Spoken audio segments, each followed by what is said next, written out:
나누도록 하겠습니다. 오늘 말씀은 요한계시록 3장 우리 1절에서 6절 말씀입니다. 요한계시록 3장 우리 1절에서 6절 신약성경 402쪽쯤 되겠습니다. 402쪽, 403쪽 되겠습니다. 요한계시록 3장 우리 1절에서 6절 말씀입니다. 같이 한번 합독하겠습니다. 사대교회의 사자에게 편지하라.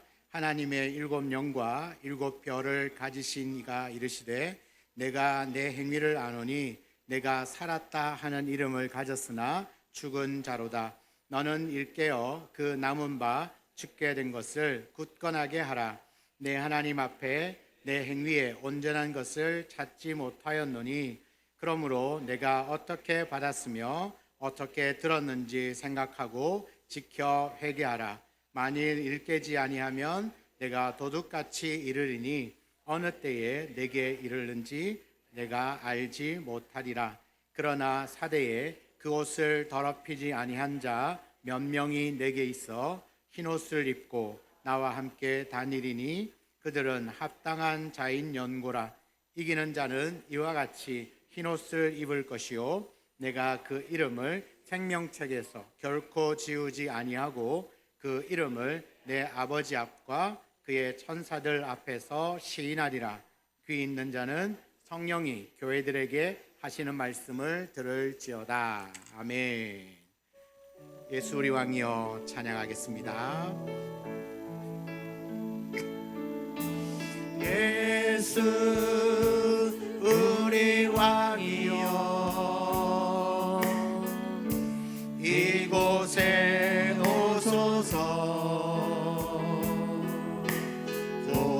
고좌로 주여 임하사 찬양을 받아주소서. 주님을 찬양하오니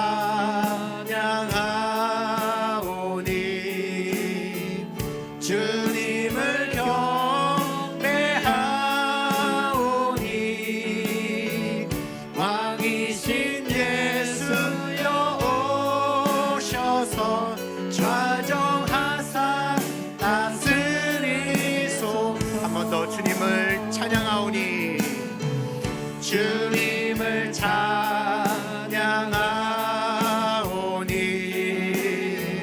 주님을 경배하오니 왕이신 예수여 오셔서 좌정하사 다스리소서. 우리 한 번 더 우리 예배를 받으신 하나님께 한번 크게 박수로 한번 축복합니다. 감사합니다. 아멘. 지난주에는 마산에 눈도 오고 비록 날씨도 춥지만 참 오랜만에 눈도 오고 하여튼 한 주가 추운 한 주가 지나갔습니다. 이제 얼마 안 있으면 이제 따뜻한 봄이 오겠죠. 계절에 변하는 것처럼 우리의 신앙도 우리의 믿음도 그냥 가만히 머물러 있는 것이 아니라 좀 더 시간이 지나면서 더 따뜻해지고 또 새로운 싹이 나고 또 자라고 열매 맺는 그런 저와 여러분의 삶이 되고 신앙이 되었으면 좋겠습니다. 그런 의미에서 오늘 함께 나눌 이 말씀은 하나님 우리에게 주시는 귀한 말씀으로 받을 때 우리의 영혼이 다시 살아나고 생명력 있는 그런 신앙생활을 감당하게 될 줄 믿습니다. 오늘 사대교회는 소아시아 7교회 중에 5번째 교회로서 주님이 교회해 주신 하나님 말씀입니다. 여러분, 사대는 약 한 450m 정도 높은 지대에 있는 도시입니다. 지금도 가보시면 이 사대라고 하는 도시가 높은 이렇게 언덕 위에 있습니다. 고지대에 있어요. 고지대에 있어서 그런 고지대 언덕 위에 있습니다. 그래서 언덕 위에 있는 지형의 장점이 뭐냐 하면 이 도시로 들어가는 길이 하나밖에 없어요. 한쪽 길밖에 없어요. 뒤쪽은 이렇게 절벽, 삼면이 이렇게 높은 절벽처럼 이렇게 둘러싸고 있고 한쪽으로만 이렇게 올라가다 보니까 외세의 침입을 방어하기에 아주 좋은 지형이었습니다. 그래서 침략은 있었지만 그냥 안전하게 편하게 방어할 수 있었던 지역이 사대 지역인 사대라고 하는 도시인데, 역사상 보면 그렇다 보면 한쪽만 이렇게 방어를 하지 않습니까? 실제로 이 사대라고 하는 도시가 한 번 정복당한 적이 있어요. 역사에 보면 어떻게 정복당하냐 하면 생각지도 못한 뒤쪽 절벽을 타고 올라왔어요. 뒤쪽은 방어를 하지 않았는데 설마 뒤 언덕을 타고 올라오겠나, 그래서 앞쪽만 방어하고 있었는데 한밤중에 적이 그 절벽을 타고 올라와서 순식간에 사대를 정복해버렸다는 역사적인 기록이 있을 만큼 사대는 외세의 침입을 많이 받지도 않았고 또 받는다 하더라도 방어하기 아주 수월한 그런 도시였습니다.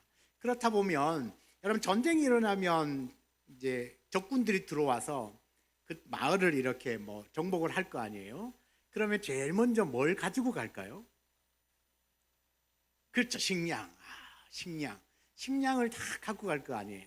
근데 이 사대라고 하는 도시는 전쟁을 많이 겪지 않았다면 그 도시 안에 다른 도시에 비해서는 식량이 풍성했어요. 그리고 곡식도 잘 되고 풍성한 식량을 많이 저축을 해놨기 때문에 아주 농산물이 풍부하고 이 농산물을 가까운 지역으로 많이 이렇게 사고 파는 행위들이 활발히 일어났고, 또 하나의 특징은 사대 지역에 사금, 소금이 아니라 모래와 같은 가는 금이죠, 금. 그 사금이 발견되어져서 대부분의 사람들이 굉장히 풍족하게 살았던 사람들. 그리고 그 안에는요, 뭐 이렇게 돈이 물질적으로 풍족하다 보면 자연스럽게 따라오는 것이 향락과 오락과 유흥들이 많아지게 되죠.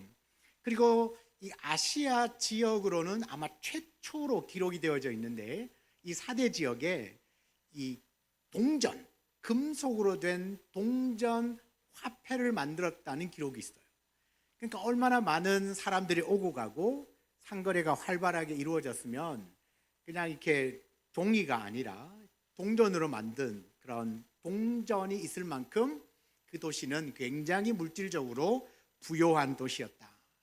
그런 도시 안에 세워진 사대교회 또한 굉장히 부요했습니다. 그러니까 성도들이 부요하니까 뭐 재정적으로 교회도 덩달아서 부요하게 되죠. 다른 교회에 비해서는 굉장히 풍족했다는 겁니다. 그리고 또는 다른 어떤 교회들을 보면 이단들의 공격도 많은데 이 사대교회는 이단의 공격도 없어요. 또 교회 분쟁도 없습니다. 풍족한 재정을 가지고 교회 다른 어떤 교회보다가 활발한 외부 활동, 섬기기도 하고 구제하고 또 선교도 하고 여러 가지 활동들을 많이 했습니다. 그래서 오늘 3장 1절에 보면 살았다 하는 이름을 가졌다라고 먼저 말해요. 내 행위를 아노니 네가 살았다 하는 이름을 가졌다. 그러니까 그 사대교회 정말 살아있는 교회야, 굉장한 교회지 역동적인 교회야, 그런 말을 들었다는 겁니다. 그런데 그런 긍정적인 평가와는 다르게 사대교회 주님께로부터 그 다음에 뭐라고 나오죠? 죽었다라는 말이에요. 죽었다. 여러분, 다른 교회는 그래도 칭찬하고 그 다음에 책망받는 말을 하는데 이 사대교회는 칭찬도 지나가고 바로 뭐죠? 책망부터 합니다. 내가 너의 행위를 아노니 내가 살았다 하는 이름을 가졌으나 죽은 교회다. 죽었다. 그럼 사대교회는 한마디로 죽은 교회라고 말씀합니다. 자, 앞선 교회들을 한번 살펴보면요, 서머나 교회, 버가모 교회, 두아디라 교회, 지나서 사대교회까지 왔는데 점점점 이 교회의 형편이 안 좋아지고 있는 것을 봐요. 자, 서머나 교회는 굉장한 환난과 핍박이 있었던 교회입니다. 그럼에도 불구하고 서머나 교회 성도들은 끝까지 믿음을 붙들고 살았습니다. 그래서 칭찬만 받은 교회입니다. 그 다음에 나오는 두아디라 교회, 버가모 교회는 처음에는 이 서머나 교회처럼 싸웠습니다. 믿음으로 싸우다가 나중에는 뭐죠? 세상과 타협을 해버렸습니다. 그 다음에 나오는 두아디라 교회는 타협뿐만 아니라 이세벨의 교훈을 받아들이고 이세벨의 가르침을 따르다 보니까 삶 따로 신앙 따로의 삶을 살게 되었죠. 근데 오늘 나오는 이 사대교회는 그냥 죽었다. 갈수록 더 심각해져 가는 것을 볼 수 있습니다. 그럼 어떻게 교회가 죽을 수 있을까요? 사대교회의 어떤 모습을 보셨기에 주님은 죽었다고 말씀하실까? 1절에 주님께서 말씀합니다. 내가 너의 행위를 안다. 내 행위를 안다. 주님은 아신다는 거예요. 내가 너의 행위를 다 안다는 거죠. 그러니까 겉으로는 예배도 하고 구제도 하고 기도도 하고 금식도 하고 선교도 하고 봉사도 하고 헌신도 하는 거 다 한다. 열심히 한다는 거예요. 사람들이 볼 때는 살아있는 교회 같고 믿음이 있어 보입니다. 많은 사람들에게 좋은 평판도 좋습니다. 사대교회 성도들도 각자가 그렇게 생각했을 겁니다. 우리 교회 대단한 교회야. 야, 이 정도면 멋진 사역하고 있지 않나. 우리 교회는 진짜 살아있는 교회야. 그렇게 생각하는데 북극 같은 눈으로 보시는 주님, 보시면 다 알고 계시는 주님이 보니까 이것은 살아있는 게 아니고 죽었다라고 말씀한다는 거예요. 죽었다라는 거죠. 사대교회는 겉으로 보기에는 굉장히 활동적이고 살아 움직이는 것처럼 보입니다. 세상 말로 하면 잘 나가는 교회입니다. 외적으로는 분명히 살아 움직이는 교회인 것처럼 보입니다. 그런데 주님은 왜 너는 실상은 죽었다라고 말할까? 이유가 뭘까요? 2절 하반절에 내 하나님 앞에 너의 행위에 온전한 것을 찾지 못하였노라. 그러니까 다 알고 계시는, 여러분, 이 말씀이 굉장히 두려운 말씀입니다. 내가 다 안다. 내가 다 안다. 하나님이 우리 교회를 보실 때, 여러분 각자 한 분 한 분을 보실 때, 주님, 내 다 안다. 우리는 그 사람이 이제 하는 행동을 보고 짐작할 뿐이지만, 우리 하나님은 다 아신다는 거예요. 그 다 아시는 주님이 하시는 이야기가 너의 행위가 온전한 것을 찾지 못했다. 좀 더 쉽게 이야기를 하면 내 행동이 하나님 보시기에 선하지 않다. 선하지 않다. 다시 말하면 속이 텅 비었다. 껍데기만 남아있다. 생명력이 없다. 그 안에 복음에 대한 열정이 없다라는 겁니다. 여러분, 겉으로는 굉장히 열심히 합니다. 교회가 감당해야 될 수많은 사역들을 합니다. 열심히 예배도 하고 기도도 하고 금식도 하고 교회 안에 다양한 일들을 내가 할 수 있는 만큼 최선을 다하여 열심히 합니다. 그런데 그 마음이 텅 비었다는 거예요. 여러분, 여기 비었다는 말이 무슨 이야기일까요? 뭐가 없다는 이야기일까요? 주님 사랑하는 마음이 없어요. 종교적인 거죠. 껍데기만 남은 겁니다. 여러분, 우리는 종교적인 행위로는 하나님을 기쁘시게 할 수 없습니다. 우리 안에 이 하나님을 향한 사랑이 없어도 얼마든지 열심히 할 수 있습니다. 기도도 열심히 할 수 있고요, 교회 사역도 열심히 할 수 있고요, 봉사도 열심히 하고 선교 전도 다 열심히 할 수 있습니다. 근데 내가 그 열심히 하는 것을 나의 신앙과 믿음이라고 우리는 살짝 착각할 수 있어요. 그런데 정말 우리의 신앙과 믿음의 그 중심에는, 가장 출발점에는 주님 사랑하는 마음으로 시작되어져야 하거든요. 주님 사랑하는 마음으로 예배하고, 주님 사랑하는 마음으로 기도하고, 주님 사랑하는 마음으로 헌신하고, 주님 사랑하는 마음으로 전도하고, 사랑하는 마음으로 선교하고, 사랑하는 마음으로 식당에 섬기고, 운전을 하고, 주일학교 교사를 섬기고, 찬양대를 하는 거죠. 그럼 내 주님 사랑하는 마음이 없어도 얼마든지 이 자리에 설 수 있거든요. 우리가 여러 가지 일들을 감당해낼 수 있습니다. 그런데 그렇게 열심히 했는데 주님이 말씀하시는 거예요. 내 다 안다. 다 안다. 보니까 너 속이 텅 비었네. 속에 나를 사랑하는 마음이 없네. 나를 사모하고 열정이 없다는 거죠. 이미 우리 안에 혹시나 예배의 감격을 잃어버린 지 오래가 되진 않았는지 열심은 있는데 이 주님 사랑하는 마음이 빠져버린, 정말 속빈 강정과 같이 속이 텅 비어버렸다고 주님이 말씀하시는 거예요. 사대교회를 향하여서. 오늘 우리를 향하여서도 한번 주님이 말씀하시겠죠. 내 다 안다. 내 다 알고 있다. 여러분, 외부적으로 분주하게 활동을 하는데, 여러분, 우리가 열심히 하는 사람들을 보면서 뭐라고 얘기해요? 야, 믿음 좋다, 열심히 하네, 뜨겁네, 보여지니까 그렇게 말할 수는 있지만 주님이 볼 때는 아닌데 라고 할 수 있다는 거죠. 왜요? 주님은 다 아시니까. 여러분 자신을 볼 때 어떻습니까?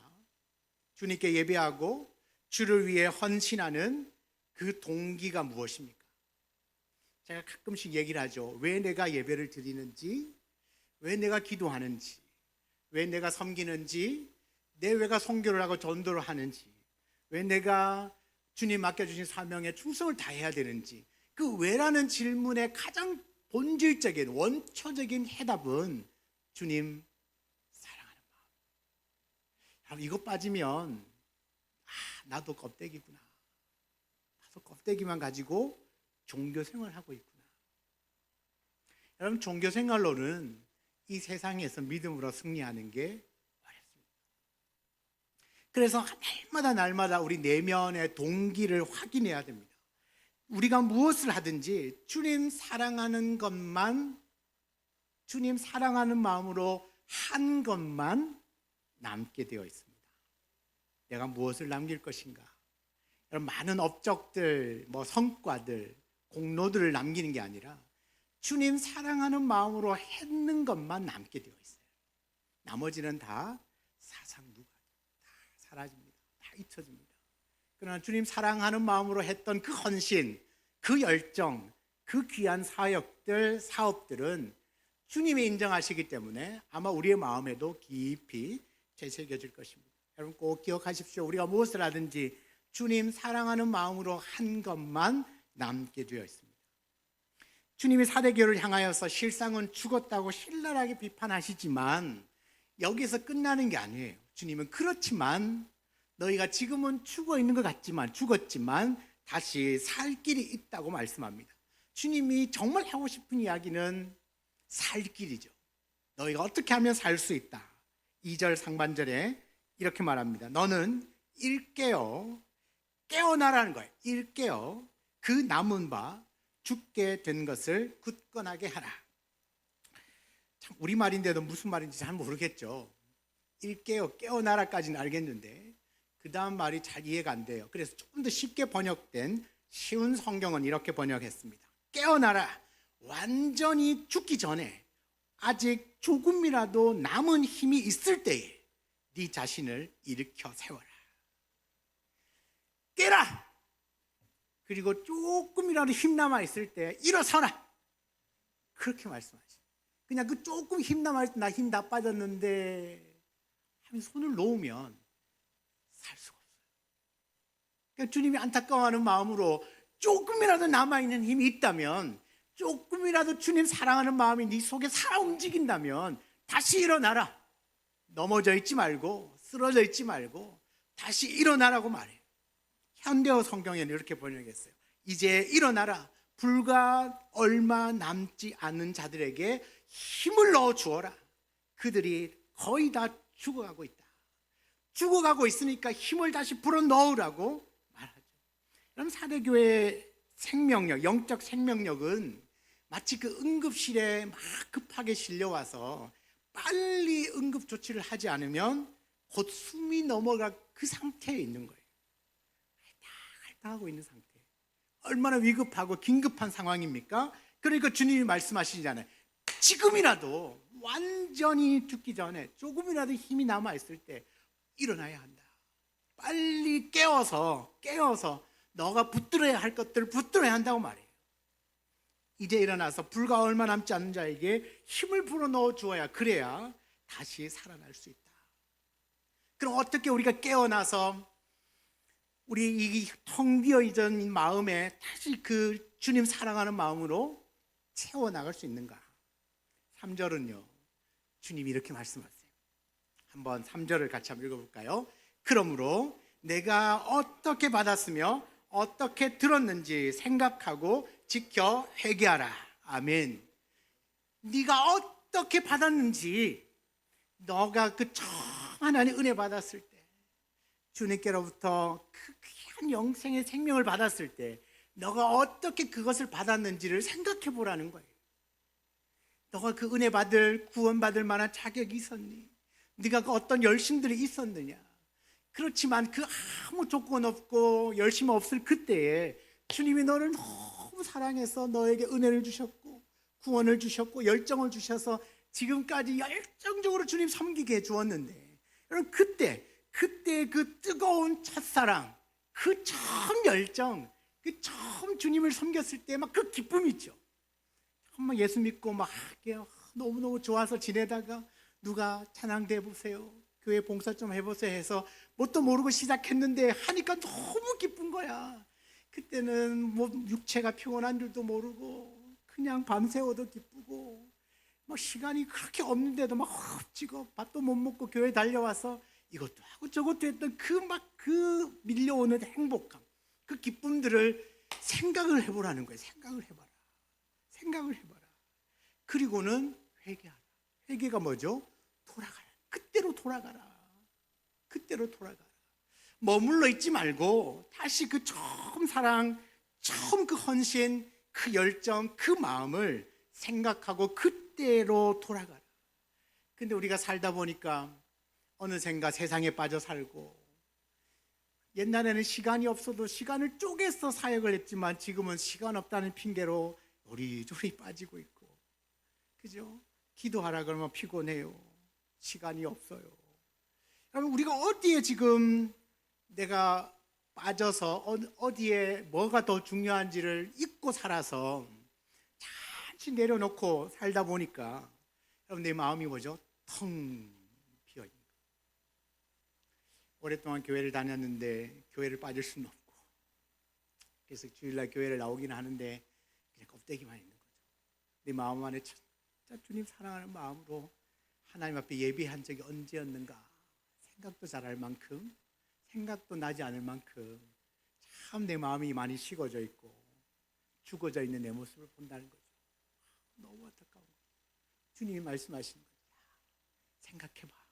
네가 어떻게 받았는지, 어떻게 들었는지 생각해보고 다시 돌이켜야 한다. 돌아가야 한다. 그래야만 네가 다시 살 수 있다고 분명히 말씀합니다.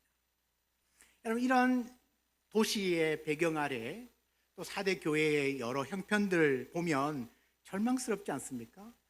다들 그렇게 껍데기만 열심은 있는데 주님 사랑에 빠져버린 성도들, 그 교회의 모습들을 보실 때 주님이 얼마나 안타까웠으면 이 말씀을 하시겠습니까? 네, 다 안다. 겉모습으로는 나를 감동시킬 수 없다는 거죠. 그런데 놀라운 사실은 그렇지만 그 교회 안에도 바른 신앙을 지키는 몇몇 사람들이 있었다는 겁니다. 4절에 4대의 흰옷을, 그 옷을 더럽히지 아니한 자 몇 명이 내게 있어 흰옷을 입고 나와 함께 다니리니 그들은 합당한 자인 용고라. 목사님, 분위기가 다 이런데 저 혼자 어떻게 그래요? 아니에요, 여러분. 세상이 이런데 내가 어떻게 이 안에서 휩쓸리지 않고, 세상에 휩쓸리지 않고 잘 살 수 있어요? 아니에요, 여러분. 4대 교회가 다 껍데기만 남아서 그냥 모양만, 그냥 종교적인 생활을 해도 오늘 성경에 보세요. 주님이 다 아시는 주님이 보니까 그 안에서 그래도 끝까지 믿음을 지키면서 순수하게 주님을 따라가는 사람들이 있다잖아요. 그들은 주님과 함께 다니는 것이 합당한 사람이라고 말하잖아요. 여러분, 이게 누구의 탓을 할 필요가 없어요. 이 분위기가 이런데 어때? 분위기를 탓하면 안 돼요. 저 사람도 저렇게 살고 그 사람도 저렇게 살았다고 나도 그렇게 살아도 되는 건 아니지 않습니까? 다 그렇게 살아도 사랑하는 여러분, 저와 여러분만큼은 세상에 그런 데 휩쓸리지 않고 정말 많이 못해도 괜찮아요. 많은 일을 안 해도 돼요. 잠시 기도해도 상관없어요.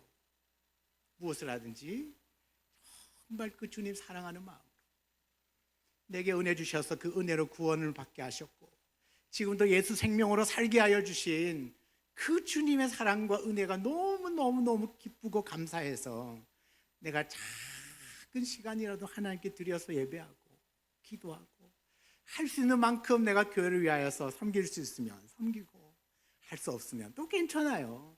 다른 부분으로든 어떻게든 사랑하는 마음으로 행하는 우리의 모든 신앙의 행위들이 되시기를 주의 이름으로 축원합니다. 이런 주님은요, 이와 같이 끝까지 신앙을 이기는 자들에게 무엇을 약속하시느냐 하면, 여러분, 기가 막힌 약속을 하십니다. 우리 5절 말씀인데요, 이기는 자는 이와 같이 흰옷을 입을 것이다. 첫 번째로 약속하신 것이 흰옷을 입을 것, 흰옷을 주신다는 거죠. 이 흰옷이 뭐냐? 영광의 두루마리예요. 이 옷을 입혀주시면 우리의 모든 죄는 다 가려지는 것입니다. 그래서 주님과 동행이 가능해져요.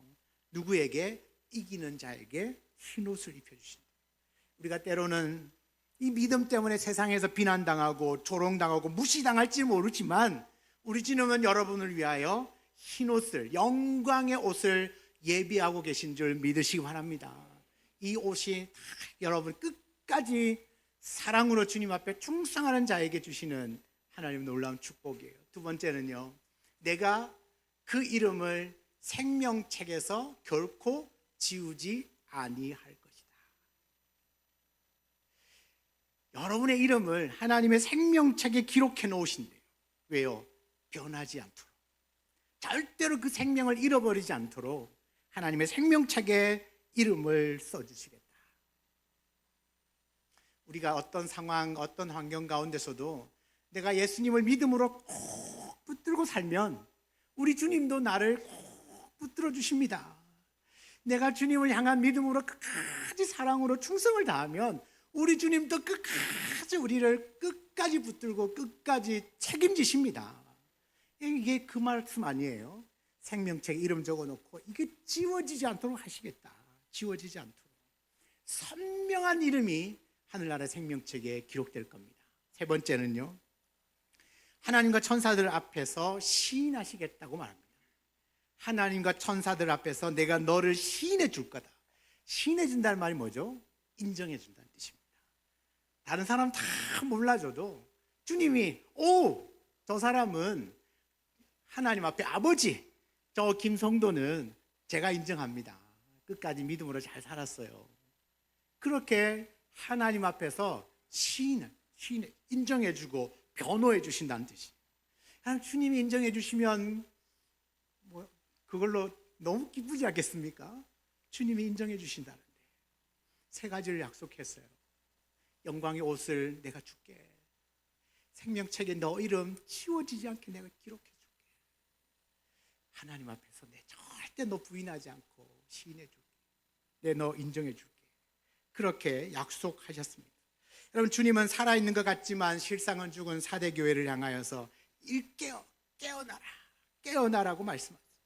완전히 죽기 전에 조그마한 힘이 있을 때, 조금이라도 믿음이 남아있을 때 너 일어나야 한다. 다시 돌아가야 한다. 회복해야 한다고 말해요. 과거에 경험했던 그 처음 사랑, 그 처음 은혜, 그 첫 헌신, 그 기쁨, 그 말할 수 없는 그 행복감들을 네가 잘 생각해보고 그때로 돌아가야 한다고 말해요.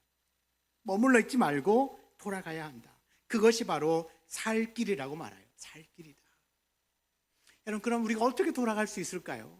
어떻게 하면 처음 사랑을 회복하고 첫 은혜를 기억해서 회개함으로 하나님 앞에 다시 비어버린 속을 가득 채워 나갈 수 있을까요? 여러분, 그 비결은 오늘 3장 1절에 보면 이 사대교회에 나타난 주님의 모습을 보면 알 수 있습니다. 1절에요, 사대교회에 나타나신 주님의 모습은 이렇습니다. 하나님의 7 영과 7 별을 가지신 이가 이르시되. 사대교회는 특별히 하나님의 7 영과 7 별을 가지신 주님으로 표현합니다. 여러분, 하나님의 7 영이 뭘까요? 성령입니다.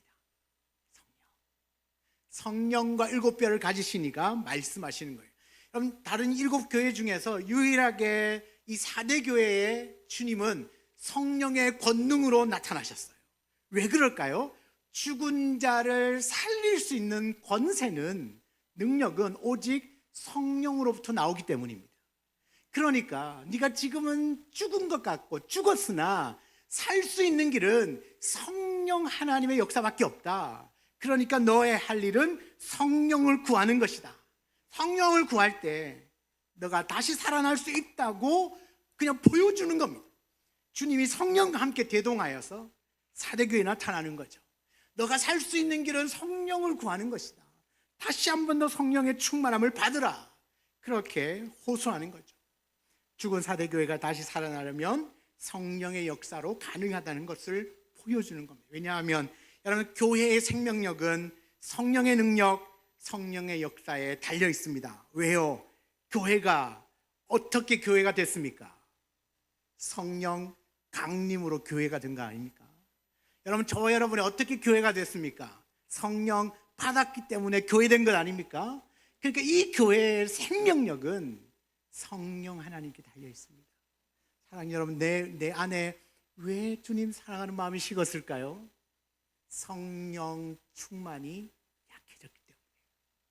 성령이 내 안에서 마음껏 일하셔야 되는데 내가 세상에 빠져서 내 관심이 다른 데 있어서 점점점 성령의 역사가 내 안에서 식어지면 주님 사랑하는 마음도 식어져요. 그렇다 보면 주님과 멀어져요. 그런데 나는 30년, 50년을 교회 다녔거든요. 그러니까 예배는 드려요. 그런데 속은 비었어요. 사대교회처럼. 주님이 말씀하십니다. 내 다 안다. 다 안다. 그렇지만 포기하지 말고 지금 너의 그 식어진 가슴에 다시 한번 성령의 불을 붙이라는 거예요. 그래야만 다시 살 수 있다고 말합니다. 여러분, 어떤 교회가 이 땅에 교회들이 얼마나 많습니까? 그런데 어떤 교회는 계속 부흥하고 성장하고 어떤 교회는 점점 세력을 잃어가는 것이 무엇일까요? 그 차이는 결국 성령의 역사예요. 우리가 뜨겁게 성령을 구하고 성령이 역사하시면 여러분, 그 교회는 계속 그 생명력이 나타날 겁니다. 문영혼들이 살아나고 또 우리의 신앙이 계속 성장하고 성숙해져 갈 겁니다. 여러분, 교회의 생명력은 우리가 열심히 한다고 되는 게 아니에요. 물론 열심히 해야 되겠죠. 그러나 그 열심 위에 부으시는 성령의 기름 부으심이 있어야 합니다.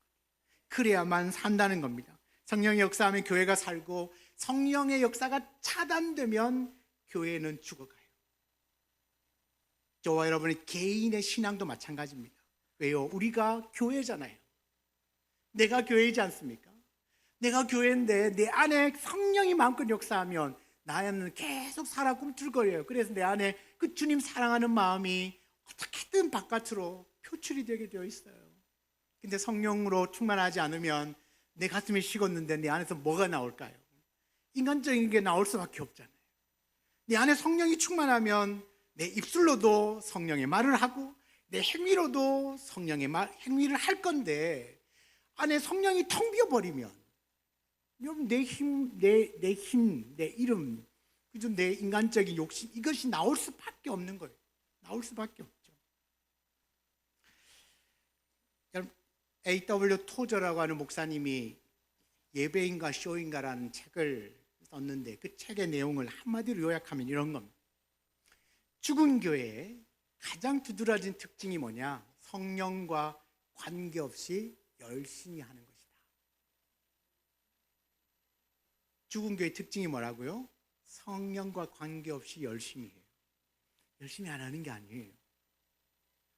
교회 다니는 사람 치고 열심히 안 하는 사람 잘 없어요. 조금 신앙생활하고 교회의 은혜를 맛본 사람들은 다 열심히 합니다. 근데 중요한 게 뭐죠? 그 열심 위에 성령과 관계 있는 일을 해야 돼요. 다시 말하면 주님 사랑하는 마음으로 감당해야 된다는 거죠. 주님 사랑하는 마음으로. 과거에 우리가 성령을 충만히 받은 경험이 있다고 해도 성령은요, 다시 충만함을 받아야 합니다. 나의 구원을 위하여서 하나님의 자녀가 되기 위한 성령은 딱 한 번으로 족합니다. 성령 세례는 한 번 받는 거예요. 그러나 그 이후에 성령 충만은 계속해서 받아야 합니다. 그래야만 그 성령 충만으로 정말 내가 잃어버리지 않고 주님 사랑을 잃어버리지 않고 주님 은혜를 잃어버리지 않고 주님 향한 그 축복과 기쁨과 평안을 잃어버리지 않고 살 수 있는 거거든요. 우리가 그것을 잃어버리지 않을 수 있는 방법은 항상 성령의 재충만을 받아야 합니다. 에베소서 5장 18절에 말합니다. 오직 성령으로 충만함을 받으라. 오직 성령으로 충만함을 받으라. 이 한 문장의 시제가 뭐냐면 현재 시제를 썼어요. 이 말이 뭔 말인지 알아요? 지금 이 순간 현재 계속해서 성령 충만을 받아야 한다라는 뜻입니다. 과거에 내가 성령 충만 받아 열심히 했더라도 그건 과거의 일이고, 지금 내가 성령 충만함을 받아서 주님 사랑하는 마음으로 예배하고, 주님 사랑하는 마음으로 기도하고, 주님 사랑하는 마음으로 헌신하라는 거죠. 그래서 오직 성령으로 충만함을 받으라고 말씀하고 있습니다. 사랑하는 여러분, 우리가 주님 안에서 다시 살 길은 오직 성령 충만을 구하는 것밖에는 없습니다. 죽었으나 다시 살 길은 오직 성령입니다. 성령 충만이 아니면 다시 일어나는 것도 회개하는 것도 불가능합니다. 그러나 여러분, 이 모든 것을 가능하게 하시는 그 성령을 구하시기를 주의 이름으로 축복합니다. 성령은 이미 여러분 안에 계십니다. 성령님, 내 안에 충만히 역사해 주시기를, 내가 성령을 따라 살아갈 수 있도록 그렇게 기도하기 시작하면 성령께서 우리의 식어진 마음에 다시 주님 사랑으로 불 붙여 주실 것이고, 주님 내게 주신 그 은혜가 다시 새록 생각나서 이것저것 이제는 재지 않고 아마 그 은혜에 부끄럽지 않는 삶을 살기 위하여 열심히 말씀과 기도를 붙들고 믿음으로 살려고 발버둥 칠 겁니다. 살다 보면 많은 일을 겪잖아요. 인간관계에서도 어려움도 겪고, 실제로 가정에 문제도 생기고, 자녀들 때문에 속앓이도 하고, 또 자충우돌 한순간도 편안하게 지나갈 날이 없잖아요. 그런데 성령 충만하면, 주님의 은혜와 사랑이 내 안에 다시 막 뜨거워지면 이 모든 것들이요 별로 나에게 영향을 주지 않습니다. 살다 보면 이럴 수도 있죠. 저럴 수도 있고요. 관계에 어려움이 있으면 풀면 되죠. 문제가 생기면 기도하면서 하나님이 도와주시면 그 문제도 해결되겠죠. 여러분, 이것이 우리의 갖고 있는 믿음이에요. 그것 때문에 내 믿음이 죽어지는 게 아니라 그것 때문에 오히려 내 믿음이 뜨거워지는 거죠. 이 문제 때문에 내 믿음이, 열정이 더 뜨거워지고, 더 주님 사랑하고, 더 주님 의지하고, 더 주님 바라보게 되는 것입니다. 성령을 의지합시다. 성령의 권능과 그 은혜를 날마다 구하시기를 축복합니다.